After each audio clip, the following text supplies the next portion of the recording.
Solving equations with variables on both sides. The goal for any equation is to get the variable alone on one side of the equal sign. There's many ways you can solve an equation with variables on both sides. I think the best strategy is to move the variable with the smaller coefficient to the other side of the equation first. That's going to eliminate us having a negative variable at the end of the answer. So let's go ahead and solve some equations. So the first one, 4p plus 2 equals 3p minus 7. So I have 4p and 3p. 3p is smaller, so I'm going to move that by subtracting 3p on both sides. So p plus 2 equals negative 7.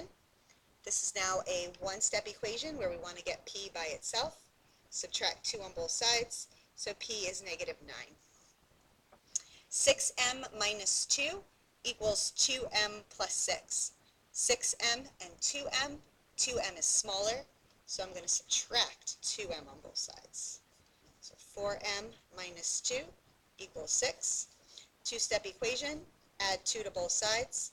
4m equals 8. Divide both sides by 4, and m is 2. Now in the next equation, moving the variable that's smaller isn't the most efficient way to solve. Here we can see that we have 3t equals 5t plus 12. If we move the 3t over to the right side, then both the variables and constants are going to be all on the right side, and we would then have to separate them out. So for this one, since there's only a constant on the left, we're going to move the 5t over to the left and leave the 12 constant on the right. So subtract 5t on both sides. Negative 2t equals 12. Divide both sides by negative 2, and t is negative 6. 2b plus 4 equals 2 in parentheses b plus 2. Before we can begin to solve, we need to simplify the right side of this equation by using the distributive property. So 2b plus 4 equals 2b plus 4. Notice that both sides of the equation are exactly the same. What that means is no matter what number you plug in for b, multiply it by 2, and add 4, you're going to get the same thing on both the left and the right. So that means that all real numbers are a solution to this equation. If you didn't notice that both sides were the same, and you followed the procedure to solve, you would move 2b by subtracting it on both sides, and you'd get 4 equals 4.